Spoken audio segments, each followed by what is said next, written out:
अस्सलाम वालेकुम दोस्तों, क्या हाल चाल है आपका? ठीक ठाक है। टेक्निकल बंदे का आपका मेज़बान मोहम्मद आसिफ अफजल हाजिर है।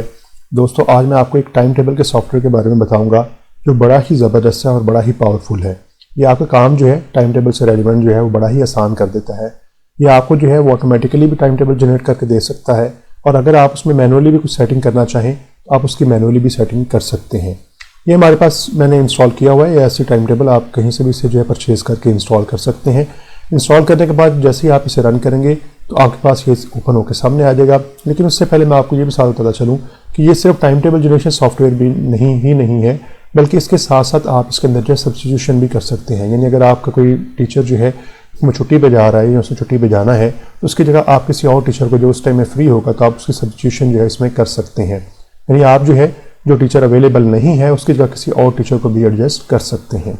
फिलहाल अभी हम जो है इसका बेसिक ओवरव्यू आज की वीडियो के अंदर हम देखेंगे कि इसका बेसिक ओवरव्यू क्या है, और आगे आने वाली 2-3-4 वीडियोस के अंदर जो है हम इसको जो है कम्प्लीटली अंडरस्टैंड करने की कोशिश करेंगे। तो हम जैसे ही इसे जो इंस्टॉल करने के बाद स्टार्ट करते हैं तो ये हमारे पास स्टार्ट होने के बाद कुछ इस तरह से जो है आपके पास ये स्क्रीन आ जाती है। यहाँ पे ये आपकी मेन स्क्रीन है जिसमें आपके पास जो है अगर आपने कुछ ट्यूटोरियल्स वगैरह देखने हैं तो ये आपको यहाँ पे ट्यूटोरियल्स वगैरह जो है वो दिखा देगा। लेकिन इसके लिए आपको जो है वो थोड़ा सा यहाँ पे जो है बता देगा कि मेन आपने किस तरह से ये काम करना है। तो आप यहाँ से भी इनको चीज़ों को जो है वो देख सकते हैं। मिसाल के तौर पे आप जो है वो यहाँ पे एंटर सब्जेक्ट्स या क्लासेस करना चाह रहे हैं तो वो यहाँ पे आपको साथ जो है गाइड कर रहा होगा कि आप किस तरह से ये काम जो है वो कर सकते हैं। लेकिन मैं भी आपको जो है वो सारा शुरू से जो है वो स्टार्ट करके आपको बताऊँगा कि आप किस तरह से जो है ये सारे काम कर सकते हैं। वापस आते हैं हम जो इसके अलावा हमारे पास ये है, अगर आप कोई नया टाइम टेबल क्रिएट करना चाह रहे हैं तो विज़र के थ्रू जो है कि आपको स्टार्ट करवा देगा। यहाँ पे इस तरह से आपका विज़र स्टार्ट हो जाएगा और आप यहाँ पे अपनी चीज़ें जो है सारी एंटर कर सकते हैं। आज हम चूँकि फिलहाल इसका ओवरव्यू लेना चाह रहे हैं इसलिए अभी हम इन चीज़ों के ऊपर नहीं जा रहे। हम जो है वापस आते हैं मेन स्क्रीन के ऊपर, जो है ये वाली स्क्रीन जो हम क्लोज कर देते हैं। इसके अलावा हमारे पास यहाँ पे कुछ डेमो फाइल्स भी हैं। अगर आप कुछ एक्सपेरिमेंट करना चाह रहे हैं जो पहले से बनी हुई फाइल्स हैं तो आप यहाँ से डेमो फाइल्स की मदद से वो जो है वो एक्सपेरिमेंट कर सकते हैं। ऑनलाइन हेल्प जो है ये बड़ी ज़बरदस्त किस्म की हेल्प है जो इनकी तरफ से अवेलेबल है। आप यहाँ से भी जाके जो है इन चीज़ों को जो है वो देख सकते हैं जो अभी हमने यहाँ पे ट्यूटोरियल्स के अंदर उसने बताई हैं। ये ट्यूटोरियल्स के अंदर वो दिखाना चाह रहा था। ये तो ज़रा कम डिटेल के अंदर होती है ट्यूटोरियल जो है, लेकिन जो ऑनलाइन हेल्प है ये काफ़ी डिटेल के अंदर जो है।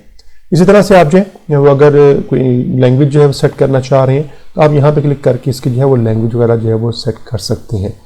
प्राइसेस अगर आपने चेक करनी हो या परचेज़ करना सॉफ्टवेयर आप यहाँ पे जो है वो क्लिक करके जो है वो चेक कर सकते हैं। ये ऑलरेडी मेरे पास जो है रजिस्टर्ड है। आप भी रजिस्टर्ड सॉफ्टवेयर जो है कहीं से आप परचेज़ कर लें और उसके बाद आपके पास से जो है इन चीज़ों की जो आपको ज़रूरत नहीं होगी। जिस तरह ये रजिस्ट्रेशन कोड भी अगर आपने एंटर करना हो, और अगर आपने कॉन्टैक्ट अस जो है यानी इनकी तरफ कोई आपने कोई ईमेल कोई आपने कोई इशू है सॉफ्टवेयर के अंदर वो भेजना हो तो आप फिर यहाँ पे क्लिक करके इनको जो है वो फीडबैक दे सकते हैं। इसके अलावा जो हमारे पास चीज़ें ये हमारे पास मेन जो है इसके ऊपर अभी अगर आप देखें तो काफ़ी सारी चीज़ें जो है वो डिसेबल्ड है। तो ये चीज़ें जो है वो आप इनेबल कर सकते हैं। जैसे ही आप जो है कोई नया जो है वो टाइम टेबल क्रिएट करेंगे तो ये सारी चीज़ें जो आपकी इनेबल हो चुकी होंगी। इसी तरह आगे हमारे पास ये भी काफ़ी सारी चीज़ें डिसेबल्ड हैं क्योंकि अभी तक हमने कोई नया जो है वो क्रिएट नहीं किया टाइम टेबल जो है, तो इसलिए ये आपको डिसेबल ही नज़र आएगी। यहाँ पे अगर आप देखें तो तकरीबन ये सारी चीज़ें भी आपके लिए डिसेबल्ड ही हैं। कुछ आपकी बेसिक सेटिंग है जो अगर आप शुरू में करना चाहें तो आप कर सकते हैं, जिसमें एप्लीकेशन लुक जो है अगर आप इसे जो है वो चेंज करना चाह रहे हैं तो आप यहाँ से जो है इन्हें चेंज कर सकते हैं। इसकी ज़रूरत अभी हमें कोई ख़ास नहीं है, लेकिन जैसे ही हम अपना आगे जाकर टाइम टेबल वगैरह जनरेट करेंगे तो वहाँ पे जाके फिर हमें इनकी जो है ज़रूरत पेश आ सकती है। तो आज की वीडियो के अंदर बस इतना ही। हम नेक्स्ट वीडियो के अंदर जो है फिर अपना काम स्टार्ट करेंगे जहाँ पर हम जो है वो अपनी बेसिक चीज़ें जो है वो एंटर करनी सीखेंगे। तो उम्मीद है आपको वीडियो पसंद आई होगी, तो वीडियो को ज़रूर लाइक कर दीजिएगा, और अगर अभी तक आपने मेरा चैनल सब्सक्राइब नहीं किया तो प्लीज़ मेरे चैनल को सब्सक्राइब कर दें और साथ में लगे बेल के आइकन को ज़रूर प्रेस कर दीजिएगा ताकि मेरे आने वाली नई जितनी भी वीडियोज़ हैं उनके नोटिफिकेशन आप तक वक्त पे पहुँचते रहें। ओके जी, मिलते हैं अपने नेक्स्ट वीडियो के अंदर।